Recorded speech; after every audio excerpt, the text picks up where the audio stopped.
வணக்கம் GeM TV நேயர்களே, நான் உங்கள் விஜே மனோஜ். அப்புறம் இவர் நான் உங்கள் விஜே பிலால். எல்லாரும் எப்படி இருக்கீங்க? நான் ரொம்பவே சூப்பரா இருக்கேன். ஆமா பிலால், எனக்கு ஒரு டவுட்டு. சொல்லுங்க. இந்த குழந்தைங்களுக்கெல்லாம் நிலாவை காட்டி சுருட்டுறாங்கல்ல, ஆமா, அது ஏன்? அந்த விஷயம்லாம் கீழே கமெண்ட்ல சொல்லிடுவாங்க. ஃபர்ஸ்ட் இந்த கொஸ்டின் எதுக்கு கேட்குறீங்க? இதுவா? இல்லை, எனக்கு சின்ன வயசுலேருந்து அறிவியல் நாலேஜ் நிறையாவே இருக்குது. ஸோ அதுக்காக தான் சொன்னேன். அறிவியல் நாலேஜ் தெரியுதோ இல்லையோ, அரசியல் நாலேஜ் நிறைய தெரிஞ்சுக்கோங்க. அரசியல் நாலேஜா? தெரியுமே. என்ன தெரியும்? அதே இப்போ 2024 அரசியல் வரப்போகுது. அதுக்காக எல்லாம் பிரச்சாரம் நிறையா போய்கிட்டு இருக்கு, அதுதானே? பிரச்சாரங்கள் நிறைய போதோ இல்லையோ, நிறைய பிரச்சனைகள் நிறைய வருது. அதுவே நம்ம பிரச்சனைகள் நிறைய பண்ணிக்கிட்டே தான் இருக்காங்க. அதாவது பிஜேபி அவங்களுக்கும் ஏடிஎம்கே 2 பேரும் கூட்டணி சண்டை, அது ஒரு பிரச்சனை போயிட்டு இருக்கு. இது இல்லாம அந்த பிஜேபிக்கு உள்ளுக்குள்ளேயே நிறைய சண்டை போயிட்டு இருக்கு. அதுவும் இல்லாம ஏடிஎம்கே இருக்குல்ல, அவங்களுக்குள்ளேயும் சண்டை போயிட்டு இருக்கு. அதுவும் இல்லாம பாமக அவங்களுக்குள்ளேயும் சண்டை போயிட்டு இருக்கு. இது எல்லாமே விட்டுறலாம். இது எல்லாமே இல்லாம என்டிகேன்னு ஒரு கட்சி இருக்குல்ல, அவங்களும் யாரு கூட சண்டை போடுறது தெரியாம அவர் பாட்டு சண்டை போட்டுருப்பாரு. இந்த மாதிரி நிறைய சண்டைகள் போயிட்டு தான் இருக்கு, எல்லாமே எனக்கு தெரியுமே. அதாவது ஒரு குடும்பத்துக்குள்ள சண்டை வருது அப்படிங்கிறது சகஜம் தான். அந்த மாதிரி தான் ஒவ்வொரு குடும்பத்துக்குள்ளேயும் சண்டை வந்துட்டு இருக்கு. சரி விடுங்க, என்ன பண்றது. இந்த மாதிரி நிறைய அரசியலுடைய கலவரங்கள், நிறைய சண்டை சச்சரவுகள், அவங்க எடுத்த முடிவுகள், இந்த மாதிரி நிறைய இப்போ கரண்ட் நியூஸாக போயிட்டு இருக்கிறது.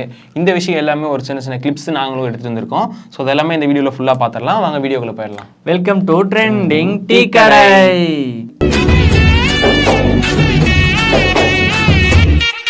என்ன 18 பட்டி வந்தாச்சாப்பா?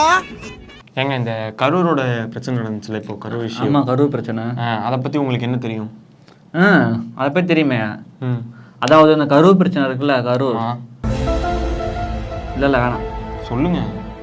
இல்ல வேணாம். அட சொல்ல வந்தீங்களே, சொல்லுங்க. இல்லைங்க, அதை பத்தி பேசினாதான் அரெஸ்ட் பண்றாங்களே. அரெஸ்ட் பண்றாங்களா? ஆமா, அதை பத்தி பேசினா அரெஸ்ட் பண்ண மாட்டாங்க. அதை பத்தி பொய்யா பேசுறது, இல்ல தேவையில்லாம வதந்திகளை பரப்பி விடுறது, இந்த மாதிரி எல்லாம் பண்ணாதான் அரெஸ்ட் பண்ணுவாங்க. ஓ அப்படியா? பட் இருந்தாலும் இதை பத்தி நிறைய கட்சி தலைவர்கள் எல்லாம் விமர்சனம் பண்ணிட்டாங்க. தேவையெல்லாம் நம்ம அதை பத்தி பண்ணணுமா? ஆல்ரெடி நம்ம முதலமைச்சர் என்ன சொல்லியிருக்காரு? ஆக இந்த விஷயத்தை பத்தி யாரோ தப்பான வதந்திகளை பரப்ப வேண்டாம், யாரோ பேச வேண்டாம் அப்படின்னு சொல்லிட்டாரு. அப்புறம் நம்ம தேவையில்லாம அதை பத்தி பேசிட்டு. சரி, ஓகே, அது கரெக்டு தான். ஆனால் இன்னொருத்தர் இந்த விஷயத்த டிஃப்ரெண்ட்டான ஒருத்தர் டிஃப்ரெண்ட்டான வகையில் பேசியிருக்காரு. யாரு டிஃப்ரெண்ட்டான வகை ஆளு? டிஃப்ரெண்ட்டாக பேசியிருக்காரு. அதாங்க சயின்டிஸ்ட்டு. சயின்டிஸ்டா? சயின்டிஸ்ட்டு இதோட சயின்டிஸ்ட்டு. இதோட சயின்டிஸ்ட்னா? ஓ, இலையோட சயின்டிஸ்டா? யாரு? புரியல எனக்கு. நம்ம தர்மாகோல் கிங்குங்க. ஓ அவரா? தர்மாகோல் ராஜாவா? ஆமா ஆமா. என்ன சொன்னார் அவரு? அவர் என்ன சொன்னாருன்னா, வீடியோ போய் பார்த்துருங்க. எடிட்டர் வீடியோ போட்டுவிடுங்க. ஆண்டவனுக்கு தான் வெளிச்சம்.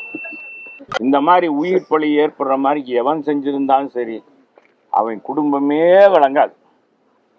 யார் செஞ்சிருந்தாலும் சரி, அந்த மாதிரி ஒரு இது பண்ணியிருந்தா, யார் செஞ்சிருந்தாலும் இந்த மாதிரி உயிரிழப்பு ஏற்படணும். உண்மையிலேயே இது தவறு இழைச்சதுக்கு காரணமா மாவட்ட ஆட்சித்தலைவர், அங்கே இருக்கிற காவல்துறை முதன்மை அதிகாரி தான், எஸ்பி தான். இவங்க மீது உரிய நடவடிக்கை. என்னதான் டிஎஸ்பி இவங்க கையை காமிச்சு விட்டாலும் டிஎஸ்பி என்னதான் முடியும்? பாம்பு வந்தா கூட அதை நடுங்க மாட்டாங்க. பாம்பே கையில பிடிச்சி சொல்லட்டக்கூடிய இளைஞர்கள் இருக்காங்க. எல்லாரும் தலைவரும் மக்களை சந்திக்கணும்னு தான் நினைப்பாங்க. ஏப்பா நீங்க இதெல்லாம் போட்டுட்டு எங்க கம்மாய விட்டுறீங்க போல இருக்கு. நீங்க திரும்ப திரும்ப விஜய்ன்னு விஜய்க்கு தான். இப்ப நீங்க விஜயவே போட்டு ஓட்டி ஏற்றிட்டு இருந்தீங்கன்னா, ரீல் வெட்டிக்கிட்டு இருந்தீங்கன்னா, நாங்க எங்க மக்களுடைய பிரச்சனைக்கு வந்திருக்கோம். ரோட பாருங்க, கம்மாய பாருங்க. சிங்கத்துக்கும் சிறுத்தைக்கும் என்ன வித்தியாசம்? சிங்கம் சூரியன் நடிச்ச படம், சிறுத்தை கார்த்தி நடிச்ச படம். எதிர்பார்த்த பதில் தான், எல்லாம் எதிர்பார்த்த பதில் தான் இது. ஆனா சிறுத்தை அப்படின்னு சொன்னதும் எனக்கு ஒரு தலைவர் ஞாபகத்துக்கு வராரு. யார் அந்த சிறுத்தை, யார் அந்த தலைவர்? யார் அந்த சிறுத்தைன்னு சொல்றது அப்புறம் இருக்கட்டும். அந்த சிறுத்தை இப்ப என்ன பண்ணிருக்கா தெரியுமா? என்ன சொல்லியிருக்காரு அப்படின்னா, ஃபார் எக்ஸாம்பிள், இப்ப தாவேக்கா அவங்களுக்கு கொள்கை எதிரி யாரு?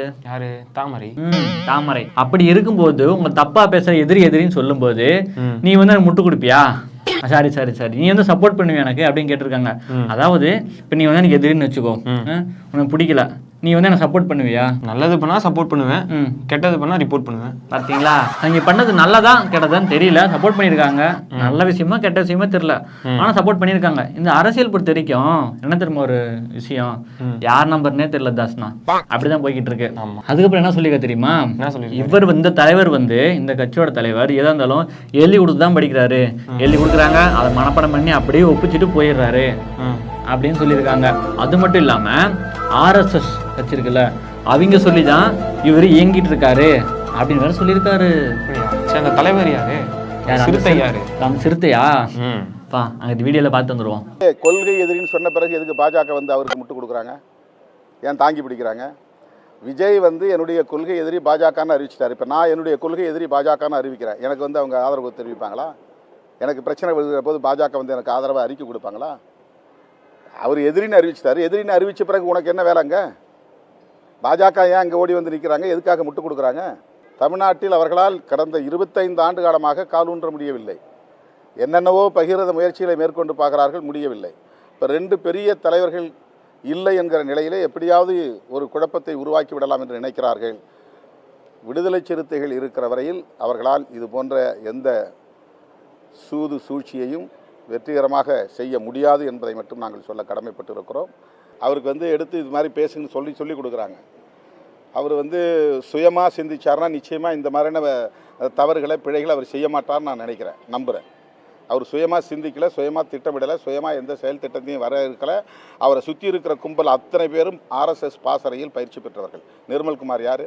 பிஜேபியிலேருந்து இங்கே ஏன் வந்தார்? பிஜேபிக்கும் அவருக்கு என்ன பகை? அந்த கட்சி விட்டு வெளியே வந்ததற்காக அவர் ஏதாவது ஒரு காரணம் சொன்னாரா? அது ஒரு மதவாத கட்சி, அதனால் அந்த கட்சியில் என்னால் இருக்க முடியல, நான் இந்த கட்சிக்கு வரேன் அப்படின்னு ஏதாவது காரணம் சொன்னாரா? அருண்ராஜுங்கிறவர் யார்? ஒரு IRS அதிகாரியாக இருந்தவர், எதுக்காக ரிசைன்மெண்ட் வெளியே வரணும்? என்ன அப்பேற்பட்ட ஒரு தேவை அவருக்கு இருந்துச்சு? இதெல்லாம் திட்டமிட்டு இறக்குறாங்க. RSS பின்னணியிலே இயங்கக்கூடிய விஜய் அரசியல் தமிழ்நாட்டில் எடுபடாது, தமிழ்நாட்டு மக்கள் புறக்கணிப்பார்கள். ஐயோ, இந்த கட்சிக்கு என்ன பேர் வைக்கிறதுனே தெரியலையே. என்ன கட்சி? அதாங்க. ஓ, அந்த கட்சியா? அது நிறைய பேர் வைக்கலாமே ப்ரோ. அதாவது அந்த 3 எழுத்துல தானே. பாசமுள்ள மகன் கட்சி நிற்கலாம், அப்படி இல்லைன்னா பாசம் இல்லாத மகன் கட்சி அப்படின்னு கூட வைக்கலாமே. பரவாயில்லையே, பேர் சூப்பர் வைக்கிறீங்க. Thank you so much. ஏன் மகன் அதை வந்து சேர்த்து சொல்றீங்க? ஆமா, அந்த அப்பா மூலையும் சண்டை போட்டுக்கிறாங்கல்ல. ஆமா, அதுக்காக தான். ஆமாங்க, இவங்க சண்டையை தீர்த்துள்ளான்னு பார்த்தா முடியவே மாட்டேங்குது. நீங்க சேருவாங்கன்னு பார்த்தா நிறைய இதெல்லாம் பண்ணிருக்காங்க. என்ன பிரச்சனை வச்சுங்க, அப்பா மூலையும் சேர்ந்துக்கணும் அப்படின்னு சொல்லிட்டு அந்த கட்சியில இருக்க தொண்டர்கள் எல்லாம் ஃபுல்லா தீக்குழிய கூட இறங்கிட்டாங்க. ஓ, டீ குடிச்ச பிரச்சனை எல்லாம் முடிஞ்சிருமா ப்ரோ? டீ இல்ல தீ ஃபயர். தீ குளிக்கெல்லாம் இறங்கி இருக்காங்க.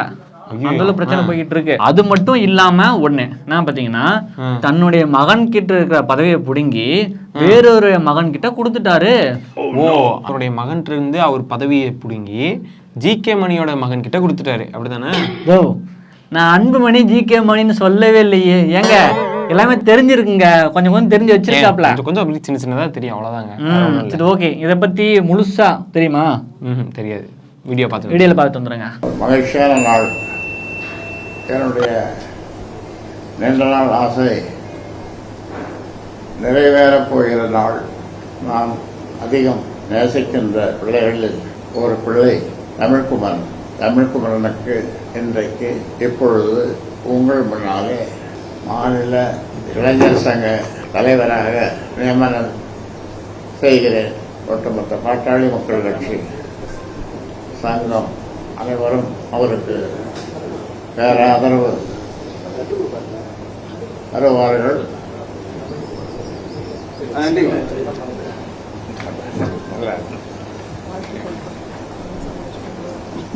திணை விதைத்தவன் திணை அறுப்பான், வினை விதைத்தவன் வினை அறுப்பான். நல்லா இருக்கே. தேங்க்யூ. இது எங்கேயோ ஸ்கூல் காம்பவுண்ட் சவுத்துல பார்த்து வந்து படிச்சுட்டு உழப்பிட்டு இருக்கிறீங்க. ஸ்கூல் காம்பவுண்ட்ல எழுதல, இது பாத்தீங்கன்னா ஒரு வீடியோல கமெண்ட்ல போட்டிருந்தாங்க. அப்படியா? அது என்ன வீடியோ? அது என்ன வீடியோனா, அதாவது நம்ம அமெரிக்கா இருக்காங்களா, நம்ம அமெரிக்காவா? ட்ரம்ப் என்னென்ன வேலை பண்ணிட்டு இருக்காரு, இந்தியர்கள் யாரும் உள்ள வரக்கூடாதுங்கிறாரு, 50% டாக்ஸ் போட்டிருக்காரு, H1B விசாவுக்கு வந்து அமௌண்ட் ஏற்றிட்டாரு, அதுக்கும் டாக்ஸ் ஏற்றிட்டாரு. இப்போ மாத்திரைகளுக்குலாம் 100% டாக்ஸ் ஏற்றிருக்காரு. இந்தியர்களுக்கு நிறைய பேர் வேலை இல்லாமல் இங்கே வந்துட்டாங்க திரும்ப. இவ்வளோ பிரச்சனை பண்ணிட்டு இருக்கு, நீங்க நம்ம அமெரிக்காங்கிறீங்க. ஓ சாரி, இது பிரச்சனை நமக்கு தெரியாது. சரி ஓகே விடுங்க, நான் சொல்ல வந்து மறந்துட போறேன். இப்போ ட்ரம்ப், அதாவது அந்த அமெரிக்கால இருக்கிற அரசு இருக்குல்ல, அவங்க வந்து அந்த கவர்மெண்ட்டுக்கு நிதி ஒதுக்கணும். அதை ஒதுக்கும் போது அது நிறைய பிரச்சனைகள் வந்திருக்கு. அந்த எதிர்கட்சியா இருக்கவங்க இந்த சைன் பண்ணணும், அந்த ஓட்டு லிஸ்ட், எலெக்ஷனு, இந்த மாதிரி நிறைய பிரச்சனைகள் நடந்து இப்போ அந்த அமெரிக்க அரசாங்கமே முடங்கி போயிருக்கு. அதாவது ஷட் டவுன் பண்ணியிருக்காங்க 2-3 நாள், எப்போன்னு கூட தெரியல. அந்த அளவுக்கு ஒரு பெரிய பிரச்சனையா போய்கிட்டு இருக்கு அங்க. ஓ அதனாலதான் வினை எதிர்த்தவன் வினை இருப்பான், திணை எதிர்த்தவன் திணை இருப்பான் அப்படின்னு சொல்லி போட்டிருந்தாங்களா? அது கரெக்ட் தான். சரி ஓகே, என்னென்ன பிரச்சனைன்னு ஒரு டீட்டெயிலாக பார்த்து வந்துடலாமா? போய் வீடியோ பார்த்துட்டு வந்துடுங்க. அமெரிக்கா ரொம்ப ஒரு கிரஞ்ச் சிச்சுவேஷன்ல இருக்கு. இந்த அரசினுடைய முடக்கத்துக்கு என்ன காரணம் புரியலையே அப்படின்னு நீங்க கேட்பீங்க. ஒன்றும் இல்லை, நான் மறுபடியும் சொல்றேன். ட்ரம்பும் காங்கிரஸும் நிதி ஒப்பந்தத்தை எட்ட தவறியதால் யுஎஸ் அரசாங்கம் முடங்கப்பட்டுள்ளது. இந்த பணி நிறுத்தம் எவ்வளவு காலம் நீடிக்கும் என்பது நமக்கு தெரியவில்லை. ஆனா அமெரிக்காவினுடைய பிரதான கட்சிகள் ஒரு உடன்படிக்கைக்கு வர வேண்டும். செனட்ல பாஸ் ஆகாம இந்த மசோதா வெற்றி பெற முடியாது. 60 ஓட்டு எடுக்கணும், ஆனா எடுத்தது 55 எடுத்திருக்கிறாங்க டொனால்ட் ட்ரம்ப். டெமோக்ராட்ஸ் 45, 45 100. ஆனா 55 தானே கூடணும், அப்படி இல்லை. அங்குடைய லிமிட் வந்து 60 ஓட்டு எடுக்கணும். 60 எம்பிக்களின் ஆதரவை செனட்ல பெறணும். காங்கிரஸ் இப்போ பணியாளர்கள் நாளொன்றுக்கு 7.5 லட்சம் அல்ல, இன்னும் அதிகமான பேரை வெளியேற்றலான்னு சொல்லிட்டாரு. இப்போ நிறைய பேர் அமெரிக்காவில் வேலை இழப்பாக ஆக போகிறார்கள். சம்பளம் கிடைக்காது. புதிதாக அமெரிக்காவுடைய சோசியல் செக்டார் மற்றும் இன்சூரன்ஸுக்கு யாரும் அப்ளிகேஷனை போட முடியாது, ஏன்னா பணிக்கு ஆள் இல்லை. மிக முக்கியமாக விமானத்துறை, air traffic controllers, military, social sectors, communication, இந்த மாதிரி முக்கியமான விஷயம் மட்டும்தான் அமலில் இருக்கும். அவர்களுக்கும் சம்பளம் கிடையாது. $400 மில்லியன் ஜிஓபி சொல்கிறது கொடுக்கப்பட வேண்டும். ஆக அமெரிக்காவில் ஒரு பெரிய கன்ஃபேபுலேஷன், டிசன்ட் அமங் த சிட்டிசன், கருத்து மாற்றமும் குழப்பமும் எதிரொலிக்கிறது. நாம் அடுத்து என்ன நடக்கிறதுன்னு சொல்லுவோம். நன்றி. ஓகே மக்களே, ஷோவோட கிளைமேக்ஸ் வந்துட்டோம். தெரியாத விஷயம்லாம் நிறைய தெரிஞ்சுக்கிட்டோம், அறியாத விஷயங்களையும் நிறைய அறிஞ்சுக்கிட்டோம். சப்பா 2 1 தாங்க, 1-2 தாங்க. சப்பா முடியல, என்னால் முடியல.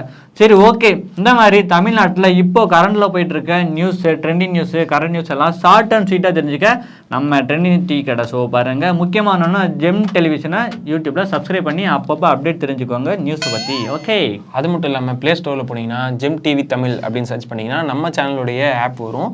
ஸோ அதில் போய் நீங்கள் கரண்ட் பாலிடிக்ஸ் சம்மந்தமான நியூஸு இல்லை மற்ற நம்மளுடைய நாட்டுடைய நியூஸ் எல்லாமே வந்து நீங்கள் அதில் வந்து உடனே தெரிஞ்சுக்கலாம். சரி ஓகே, கிளைமேக்ஸ் வந்துட்டு ஒரு மோட்டிவேஷன் சொல்லிட்டு கிளம்பலாம்ல.